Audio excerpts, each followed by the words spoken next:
বাদ উস্কে দিচ্ছে ওই মামুনুল হক। সে বাংলাদেশ কে যিনি সৃষ্টি করেছেন, সে জাতির পিতার ভাস্কর্য নিয়ে কথা বলে। এই মামুনুল হক, তুই তো বেটা ভাস্কর্য আর মূর্তির মধ্যে পার্থক্য বুঝোস না। তোকে তুই করে বলবো ধৈর্যের সীমা হারিয়ে ফেলেছিস।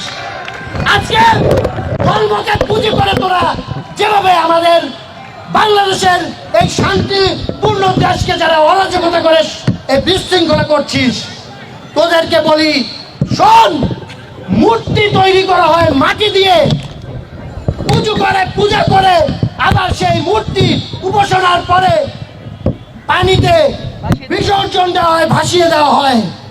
আর ভাস্কর্য একটি দেশের ইতিহাস ঐতিহ্যকে ধারণ করে, বহন করে। এটা তৈরি করে হয় স্থায়ী ভাবে, এটাকে উপাসনা করা হয় না। আজকে জাতির পিতার তর্জনী দেখলে তোদের কলিজা শুকিয়ে যায়।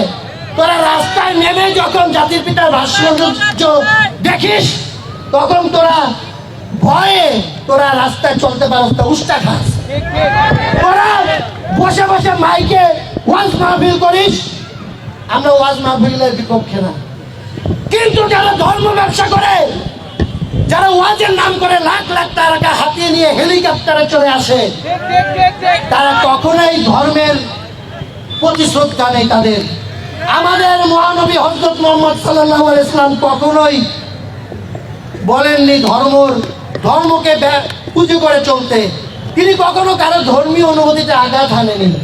কিন্তু তোরা কি দেখাচ্ছিস? তোরা কি ধর্ম তৈরি করো? তোরা ধর্ম তৈরি করিস না। ইসলাম ধর্ম শান্তির ধর্ম। এই ধর্মের লেবাস দিয়ে যারা মৌলবাদী শক্তি, জঙ্গিবাদী শক্তি, যারা পাকিস্তানের পেটাপ্তারা, যারা বাংলাদেশকে স্বীকার করতে চায় নাই, এই বাংলাদেশ অর্জন হয়েছে 30 লক্ষ শহীদের বিনিময়ে এবং 2 লক্ষ মা বোনের সম্ভ্রমণের বিনিময়ে। সেই সময় ফয়সালা হয়ে গিয়েছে বাংলাদেশ কিভাবে চলবে। কিন্তু তোরা কিসের এখন কোথা থেকে আসলি? তোরা কই ছিলি তখন? তোরা তো প্যারে পাকিস্তানের এজেন্ডা বাস্তবায়ন করেছিলি। বড় বড় কথা বলিস, আমার মাদ্রাসার ভাইদেরকে তোরা মিথ্যা কথা বলে মাঠে নামাস, তাদেরকে মারধর করিস। আমরা দেখেছি সিসি ফুটেজে তাদের বলাৎকার করিচ্ছে। লজ্জা নাই তোদের? তোদের যদি লজ্জা থাকতো তোরা মুখ বন্ধ করে রাখবি, কিন্তু তোদের লজ্জা শরম নাই। তোরা জাতির পিতাকে নিয়ে কথা বলিস। আজকে তোদের উদ্দেশ্যে আবার বলবো, তোরা কি ছবি তোলস না? তোরা কি ফেসবুকে ছবি দিস না? তোরা কি সেলফি তোলস না? তোরা কি আইডি কার্ড, পাসপোর্ট করস না? সবই তো করস। তাইলে তোকে চুলকানি কি ভাস্কর্য? তোরা আমি সাবধান হয়ে যা। আমি বলতেছি ছাত্রলীগের প্রত্যেকটা নেতা কর্মী তোকে তোদের উদ্দেশ্যে বলতেছে, তোরা তুই বলার সম্বোধনে তোদেরকে বলতে হবে। তোদেরকে আর আপনি বলার কোনো সুযোগ নাই, কারণ তোরা আমাদের কলিজায় হাত দিয়েছিস। তোরা রাতের অন্ধকারে আসিস না রে ভাই। তোরা দিনের আলোতে আয়। তোদের মোকাবেলা করার জন্য ছাত্রলীগই যথেষ্ট। তোদেরকে প্রশাসনের কোনো লোক কিছু বলবে না। আমরা মাঠে নামবো। ভাই তোরা ফেসবুকে লেখালেখি করো, তোরা একটা মুখ ঢাইকা ফেসবুকে পর্দা দিয়ে তোরা লেখালেখি করো। এই হিসাব দল, হিসাব বাচ্চারা, হিসাব তোরা সামনে এসে কথা বল। কাপুরের সব দল, কুলাঙ্গারের দল, তোরা জাতির পিতার ভাস্কর্য ভাঙস রাতে 2টা বাজে। দিনের বেলায় দেখি তোদের কত মানে শক্তি। দিনের বেলায় বাংলাদেশ ছাত্রলীগ কিন্তু তোদেরকে এবার দেখিস, তোদের আর এক চুলো ছাড় দেওয়া হবে না। তোদের যেখানে পাওয়া যাবে সেখানে তোদের লাঠি গুতা গণধোলাই দেওয়া হবে। ছাত্রলীগকে খেপে তুলতো। আমরা কিন্তু সবসময় শান্তিপ্রিয়, ছাত্রলীগ সবসময় শান্তিতে বিশ্বাস করে। কিন্তু তোদের মতো কুলাঙ্গারদের জন্য আমাদেরকে অনেকে বেয়াদব বলে। তোদের মতো কুলাঙ্গারদের শাস্তি করার জন্য যদি আমরা বেয়াদবি হয়ে থাকি, সেই বেয়াদব আমরা হতে চাই। সংগ্রামী ছাত্র বন্ধুগণ, আজকে জাতির পিতাকে নিয়ে ওরা যে ধৃষ্টতা দেখিয়েছে, আর এক চুল ছাড় দিবেন না।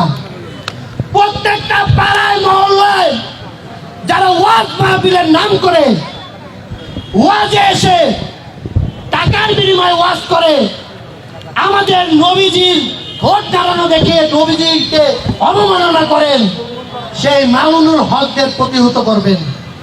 তারা যেন ওয়াজ মাহফিলে বসে যদি কোনো রাজনৈতিক আলোচনা করে, যদি বঙ্গবন্ধুকে নিয়ে কোনো কথা করে, আপনারা ওই ওয়াজ মাহফিলে আপনারা প্রতিহত করবেন তাদেরকে।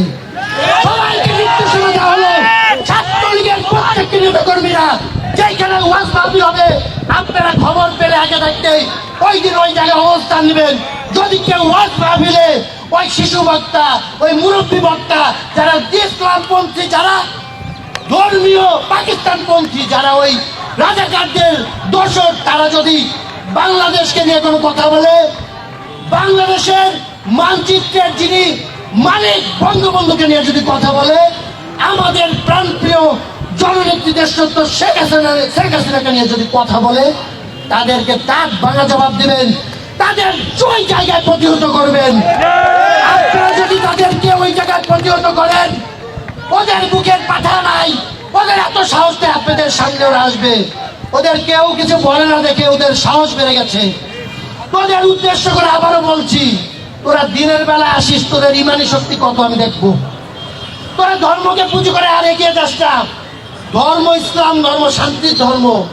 মহানবী হযরত মুহাম্মদ সাল্লাল্লাহু আলাইহি ইসলামের ইসলাম ধর্মের যে শান্তির জায়গা, সেই জায়গায় সবসময় থাকতে বলেছে।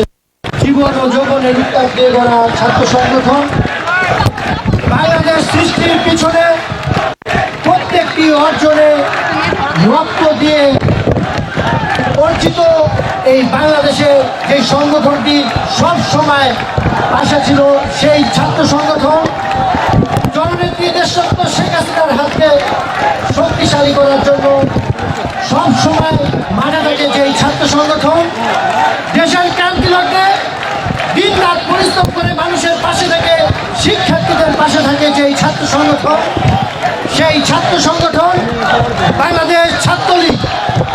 বাংলাদেশ ছাত্রলীগ কেন্দ্রীয় নির্বাহী সংসদ কর্তৃক আয়োজিত আজকের এই বিক্ষোভ মিছিল এবং মিছিল পরবর্তী সমাবেশ জাতির পিতা বঙ্গবন্ধু শেখ মুজিবুর রহমানের ভাস্কর্যের অবমাননার প্রতিবাদে আজকের এই বিক্ষোভ সমাবেশ।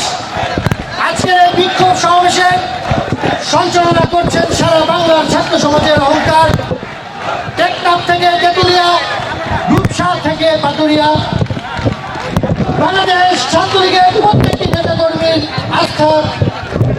আস্থাভাজন বাংলাদেশ ছাত্রলীগ কেন্দ্রীয় নির্বাহী সংসদের বিপ্লবী সাধারণ সম্পাদক জনাব লেখক ভট্টাচার্য।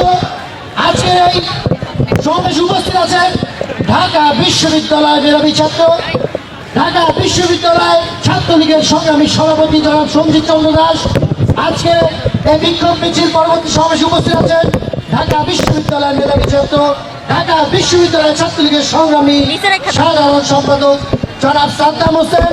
আজকে এই বিক্ষোভ মিছিল পরবর্তী সমাবেশে উপস্থিত আছেন ঢাকা মহানগর দক্ষিণ ছাত্রলীগের সংগ্রামী সভাপতি জনাব মেহেদী হাসান। আজকের এই বিক্ষোভ মিছিল পরবর্তী সমাবেশে উপস্থিত আছেন ঢাকা মহানগর দক্ষিণ ছাত্রলীগের বিপ্লবী সাধারণ সম্পাদক জনাব জুবায়ের আহমেদ।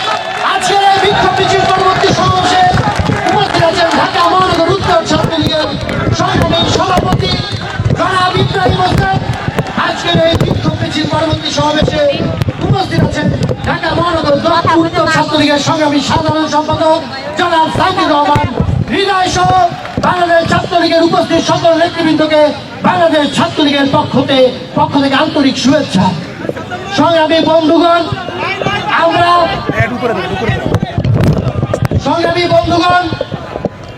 আমরা বারবার এই রাজু ভাস্কর্যে উপস্থিত হচ্ছি। আমরা বারবার একটি কথাই বলি, সেটা হচ্ছে অসাম্প্রদায়িক বাংলাদেশ গড়ার প্রত্যয়ে বাংলাদেশ এগিয়ে যাচ্ছে। আজকে ডিসেম্বর মাসে, বিজয়ের মাসে, সেই পাকিস্তানপন্থী উগ্রবাদী ধর্ম ব্যবসায়ীরা, যারা ধর্মের অপব্যাখ্যা দিয়ে ধর্মকে পুঁজি করে, যারা এই দেশে অরাজকতার সৃষ্টি করছে, অরাজকতার পায়তারা করছে, এদের উদ্দেশ্য একটি, আর সেই উদ্দেশ্য হচ্ছে তারা 1971 সালে এই বাংলাদেশের বিরোধিতা করেছিল। যারা এই বাংলাদেশকে কখনোই স্বীকার করেনি, যারা 1971 সালে কালো রাতে বাংলাদেশের নিরীহ মানুষের উপর যারা রাতের অন্ধকারে হামলা চালিয়েছিল, সেই একই জনগোষ্ঠী, সেই একই পাকিস্তানের প্রেতাত্মা, সেই একই অপশক্তি গতকাল রাতে সেই কুষ্টিয়াতে বঙ্গবন্ধুর ভাস্কর্যের উপর তারা অবমাননা করেন। আমরা তাদের উদ্দেশ্যে বলবো, রাতের অন্ধকারে ওই পাকিস্তানের প্রেতাত্মারা যেভাবে বাংলাদেশে হানা দিয়েছিল, সেই প্রেতাত্মারা যারা তোমাদের বাবা, সেই পাকিস্তানের পেয়ারে বাবারা, তোমাদের যারা পাকিস্তানের সঙ্গে ছিল, সেই বাবাদের কথা শুনে যারা জাতির পিতার ভাস্কর্য অবমাননা করেছ, সেই কুলাঙ্গার, দুই কুলাঙ্গারকে আমরা সিসিটিভি ফুটেজে দেখতে পেয়েছি। এই দুই কুলাঙ্গারকে যেখানেই দেখতে পাবেন, এদেরকে আমাদের আইন শৃঙ্খলা রক্ষাকারী বাহিনী হাতে দেওয়ার আগে এদেরকে গণধোলাই দিয়ে হাত পা ভেঙে দেবেন, তারপরে এদের বাপেদের পেয়ারে পাকিস্তানে পাঠিয়ে দেবেন।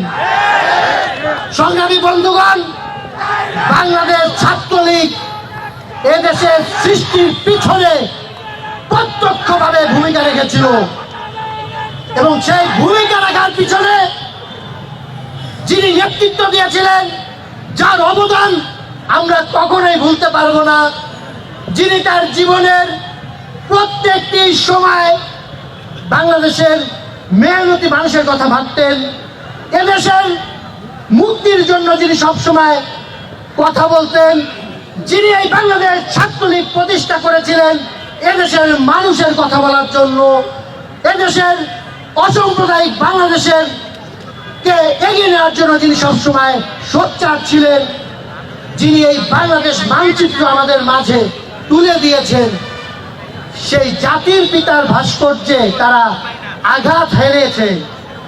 তারা কিন্তু বারবার বুঝিয়েছে তারা সেই পাকিস্তানের, সেই পেয়ারে পাকিস্তানে তাদের বাবাদের পথেই তারা চলছে। কিন্তু আমরা তোদেরকে তুই করে সম্বোধন করবো এই কারণেই যে তোদের মতন কুলাঙ্গারদের এই বাংলাদেশে থাকার দরকার নাই। তোরা রাতের অন্ধকারে আসিস না বাবুরা, তোরা দিনে আয়। তোরা ফেসবুকে তোরা ওয়াজ মাহফিলে ধর্মের অপব্যাখ্যা দিস না। তোরা অনেক বড় বড় কথা বলিস, সামনে এসে কথা বল। আবারও বলছি, সামনে এসে কথা বল। ফেসবুকে বসে কথা না বলে, ওই বিদেশে থেকে কথা না বলে সামনে আয়। আমি একটা তোদের সামনে মোকাবিলা করবো, তোরা সামনে আয়। তোরা সামনে এসে কথা বল, আমি দেখবো। আমি আল্লাহ খান জয় তোদেরকে বলছি, তোরা সামনে আয়। আজকে রাতের অন্ধকারে তোরা পাকিস্তানের সেই যারা পাকিস্তানের এজেন্ডা বাস্তবায়ন করে বাংলাদেশকে যারা চায়নি তাদের এজেন্ডা বাস্তবায়ন করিস। আমার মাদ্রাসার ভাইদেরকে উদ্দেশ্য করে আবারও বলবো, আপনারাও ছাত্র সমাজের অহংকার হতে পারেন, আপনারাও ছাত্র সমাজের অহংকার। আপনারা কেন এই ধর্ম ব্যবসায়ী অপব্যাখ্যাকারীদের কথা শুনবেন? এরা তো আপনাদেরকে অপব্যাখ্যা করে, ধর্মের অপব্যাখ্যা করে আপনাদের মাথাকে সাম্প্রদায়িক মাথায় তৈরি করতে চায়। আমরা দেখি আপনারা আপনাদের আশ্রয় এই মাদ্রাসায় থাকার পরও কিছু কুলাঙ্গার যারা আপনাদেরকে যারা বলাৎকার করে, সেই অপব্যাখ্যাকারী পাকিস্তানপন্থী হুজুরদের উদ্দেশ্যে করে বলতে চায়, আপনারা হুজুর না, আপনারা এদেশে ধর্মকে পুঁজি করে রাজনীতি করছেন। আমরা সবই জানি, সবই বুঝি। আপনাদের উদ্দেশ্য কি আমরা জানি। আজকে হেফাজতে ইসলাম কিসের হেফাজত করছে? তারা জামাত ইসলামের হেফাজত। বাবু নজরী বড় বড় কথা বলেন, পেট তো অনেক বড় করছেন, পয়সা থাকেন, দাঁড়ায় মাঠে আসেন। মাদ্রাসার সামনে বসে বড় বড় কথা বলবেন না দয়া করে। আপনারা মুরব্বী, আপনাদের প্রতি আমাদের শ্রদ্ধা আছে, কিন্তু সেই শ্রদ্ধার জায়গায় আপনারা আঘাত হেনেছেন। আপনারা জাতির পিতার ভাস্কর্য ভাঙার পিছনে আপনাদের প্রত্যক্ষ মদত আছে। আমি জননেত্রী দেশরত্ন শেখ হাসিনার সরকারের প্রত্যেকটি আইন শৃঙ্খলা রক্ষাকারী বাহিনী থেকে শুরু করে গোয়েন্দা সংস্থা সকলের প্রতি অনুরোধ জানাবো, আপনারা এদেরকে এখনই এদের প্রত্যেকটি কর্মকাণ্ড আপনারা ভালোভাবে খেয়াল করুন।